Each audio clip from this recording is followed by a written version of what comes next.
Hello everyone! In this video tutorial, we will guide you on how to record and add voiceover in CapCut PC. So, let's dive right in. First things first, import the video you want to add a voiceover to. Click the Import button, navigate to your video file, and drag it onto the timeline. To access the voiceover feature, look for the microphone icon or a button labeled Voiceover.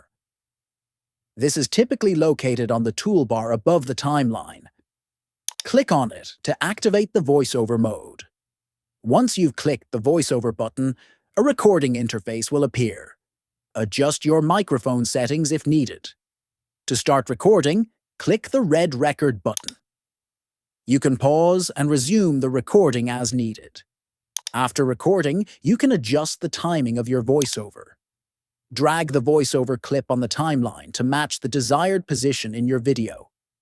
You can also trim the voiceover by selecting the edges and dragging them inward.